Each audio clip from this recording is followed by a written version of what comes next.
Hello students, good evening student. समांतर श्रेणी हमारा चैप्टर्स था, वो चल रहा था, समांतर श्रेणी कंटिन्यू था। और समांतर श्रेणी की एक्सरसाइज 5.1 का ये क्वेश्चन नंबर 4 है। Which of the followings are APs, which of the followings are APs if they form an APs find D, यानी कि common difference and write 3 more terms. तो स्टूडेंट्स, ये क्वेश्चन में कह रहा है कि आप लोगों को ये जो सीरीज दी हुई है फर्स्ट, सेकंड, थर्ड और फोर्थ, क्या ये एपीज है, यानी कि समांतर श्रेणी है। यदि समांतर श्रेणी है तो इसकी नेक्स्ट टर्म्स लिखिए, आगे की 3 टर्म्स लिखिए, राइट 3 मोर टर्म्स, यानी कि आगे की 3 टर्म्स लिखिए। देखिए स्टूडेंट, समांतर श्रेणी से संबंधित हमने काफी डिस्कस किया था और इसकी जो डिटेल्स वीडियोस है वो हमारे चैनल्स पे अवेलेबल है। आप लोगों को यदि समांतर श्रेणी से संबंधित कंसेप्ट सीखने हो तो हमारे यूट्यूब चैनल पर जाकर के देख सकता है इन वीडियो को और सीख सकता है। स्टूडेंट, समांतर श्रेणी की सबसे बड़ी पहचान हमने बताई थी आपको, सबसे बड़ी पहचान ये बताई थी हमने आपको कि उसमें कॉमन डिफरेंस सेम होता है, यानी कि कॉमन डिफरेंस यदि सेम होगा तो समांतर श्रेणी होगी, अन्यथा वो समांतर श्रेणी नहीं होगी। तो ये कॉमन डिफरेंस कैसे, आप इसे अपनी स्वेच्छानुसार A1 बोल सकते हैं, इसे A2 बोल सकते हैं, इसे A3 बोल सकते हैं और इसे A4 बोल सकते हैं। तो कॉमन डिफरेंस फाइंड करेंगे, D is equal to A2 minus A1। A2 हमारे पास क्या है 4 minus 2 is equal to 2। Next D हमारे पास क्या है A3 माइनस A2। A3 हमारे पास क्या है 8 माइनस के 4 इज इक्वल टू 4। नेक्स्ट क्या है D A4 माइनस A3 हमारे पास क्या है 16 माइनस 8 इज इक्वल टू 8। तो स्टूडेंट्स, देख रहे हैं आप लोग कि यहाँ पे हमारा कॉमन डिफरेंस 2 था, यहाँ पे कॉमन डिफरेंस 4 है, यहाँ पे कॉमन डिफरेंस 8 है, यानी कि कॉमन डिफरेंस ही सेम नहीं है। तो जब कॉमन डिफरेंस ही सेम नहीं है तो इसका मतलब ये हुआ कि ये समांतर श्रेणी नहीं है, क्योंकि कॉमन डिफरेंस सेम होना चाहिए। इसकी मोस्ट कंडीशन है कि समांतर श्रेणी के जो कॉमन डिफरेंस है वो सेम होना चाहिए। यदि कॉमन डिफरेंस सेम नहीं है तो वो समांतर श्रेणी नहीं है। तो आप लिख देंगे स्टूडेंट्स यहाँ पे, since common difference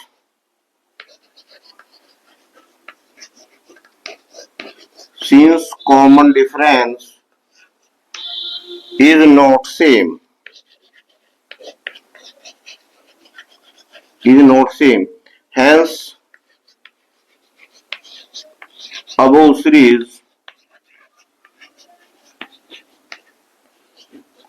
is not AP, यानी कि कॉमन डिफरेंस सेम नहीं है तो वो समांतर श्रेणी ही नहीं है। इस तरीके से अब हम ये सॉल्यूशन सेकंड पार्ट करेंगे। सॉल्यूशन सेकंड पार्ट में भी आप लोग बिल्कुल सेम ऐसे ही प्रोसीजर है, आप लोग इसे अपनी स्वेच्छा अनुसार A1 मान लेंगे, इसे A2 मान लेंगे, इसे A3 मान लेंगे और इसे A4 मान लेंगे। तो common difference D equal to 5/2, यानी कि A2 माइनस A1 अर्थात 5/2 माइनस 2। 5/2 माइनस 2 का अर्थ क्या हो गया, 2 दूनी 4, 5 में से 4 जाके 1, 1/2। यहाँ पे common difference 1/2। Again D equal to A3 minus A2, 3 minus 5/2। तो यहाँ भी हमारे पास 12 से आएगा, 2 3 6, 6 में से 5 जाकर क्या हो जाएगा 1, 1/2। यहाँ पे भी common difference 1/2। Again common difference 7/2, यानी कि A4 माइनस A3, 7/2 माइनस 3, यहाँ पे भी हमारे पास कॉमन डिफरेंस 1/2। तो स्टूडेंट्स, हमारे पास कॉमन डिफरेंस यहाँ पे 1/2 है, यहाँ पे भी 1/2 है, यहाँ पे भी 1/2 है। इसका अर्थ ये हुआ कि यहाँ पे जब कॉमन डिफरेंस सेम है तो ये समांतर श्रेणी है। सो इट इज AP, क्योंकि कॉमन डिफरेंस समान है तो ये एक समांतर श्रेणी है। अब आपको क्वेश्चन में दिया हुआ है कि राइट 3 मोर टर्म्स, यानी कि इसके 3 आगे आने वाले पद लिखने हैं। देखिए A1, A2, A3 और A4, यानी कि आपको A5 लिखना है और A6 लिखना है और A7 लिखना है।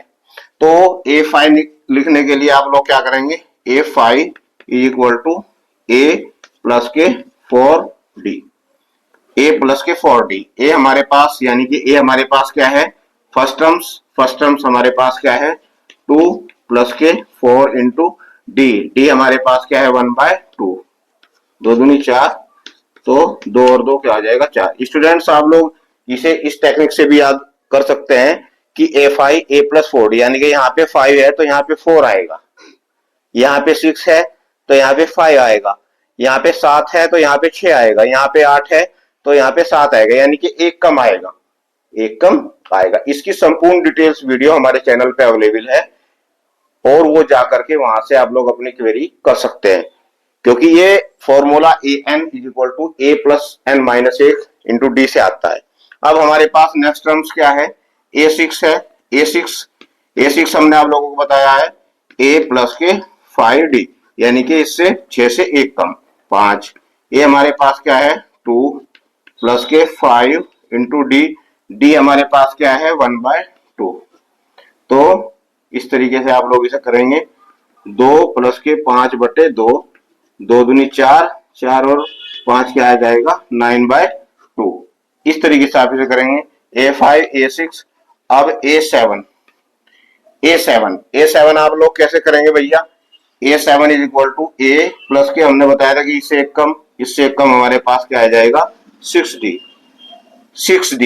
तो A हमारे पास क्या आ जाएगा 2 प्लस के 6 इंटू डी हमारे पास क्या आ जाएगा 1/2, 2 तिया 6, 2 और 3 5। इस तरीके से हमने इसकी 3 टर्म्स A5 A6 और A7 लिख दी।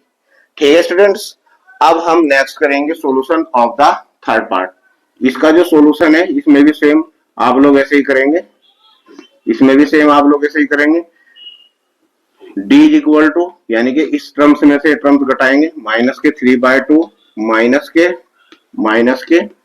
1/2, तो माइनस के 3/2 प्लस के 1/2, तो माइनस के 2 में से 2 जाके 0 और 3 में से 1 जाकर 2, माइनस के 2 आ जाएगा, डी का मान -2। नेक्स्ट डी आप लोग कैसे फाइंड करेंगे, यानी कि इस टर्म में से आप लोग 5.2 में से आप लोग क्या सब्ट्रैक्ट करेंगे माइनस के 3.2, तो माइनस के 5.2 माइनस इंटू माइनस प्लस 3.2, यहां से भी आपके पास कॉमन डिफरेंस -2 आ जाएगा। इसी तरीके से आप लोग d equal to A4 minus A3, यहां से भी आपके पास माइनस के 7/2 और माइनस के 5.2, यहां से भी आपके पास जो है कॉमन डिफरेंस हमारे पास -2 ही आ जाएगा। तो जब कॉमन डिफरेंस सेम है तो इसका अर्थ यह है कि ये एक एबी है, ये एक समांतर श्रेणी है। अब आप लोग समांतर श्रेणी के अगले 3 पद ज्ञात करेंगे, अगले 3 पद यानी कि A1 A2 A3 A4 तक हमें ज्ञात है। A5 ज्ञात करेंगे हम, A5 बिल्कुल सेम इसी तरीके से an is equal to a plus n minus 1 into D. इस फॉर्मूले पे हमने काफी डिस्कस किया था भैया, ये फॉर्मूला भी आप लोगों को याद रखना है, an is equal to a plus n minus 1 into D. तो अब हमें 1 2 3 4 5वां पद ज्ञात करना है, यानी कि A5 is equal to a plus 4d।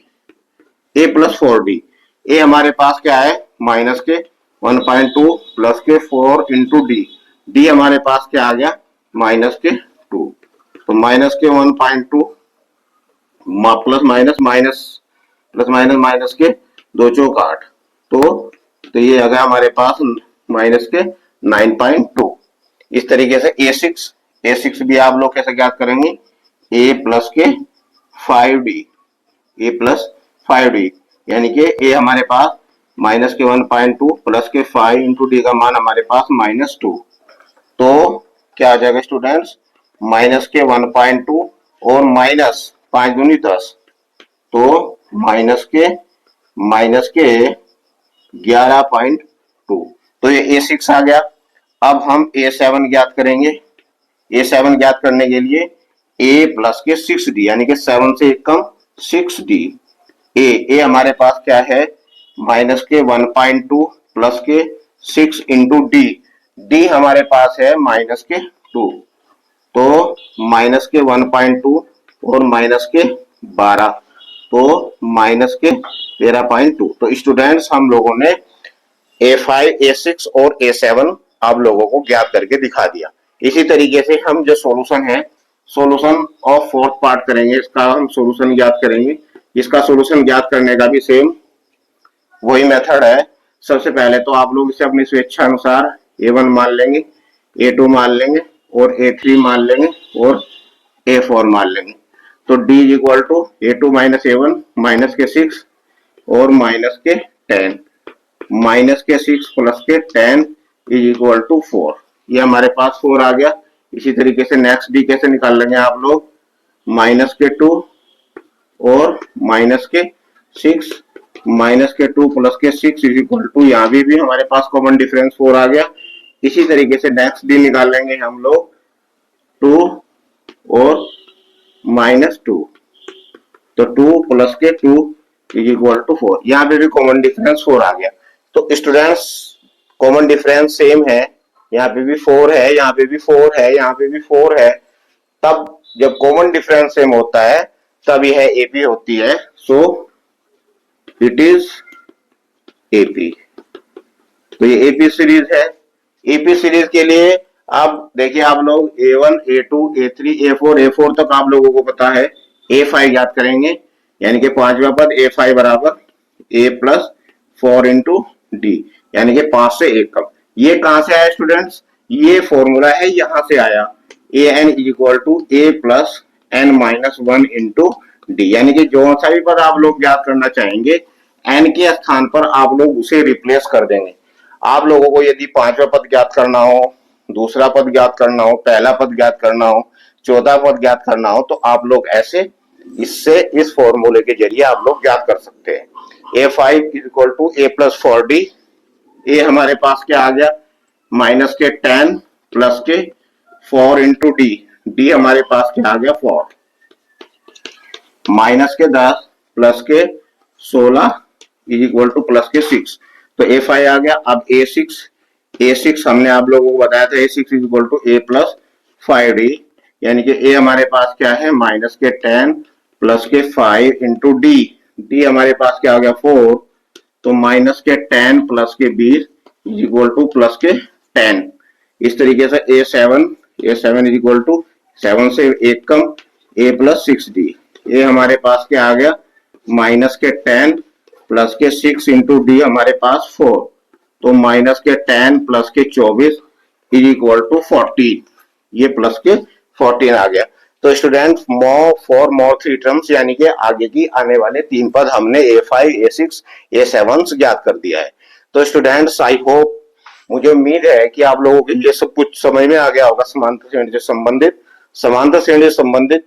यदि आप लोगों को कंसेप्ट सीखने हो तो हमारे YouTube channel mathematics bye Sabir sir पर जाकर के देख सकता है और सीख सकता है। स्टूडेंट आप लोग हमें फेसबुक पर भी फॉलो करें और चैनल्स का जो लिंक है सब्सक्रिप्शन में दिया गया है। Thank you.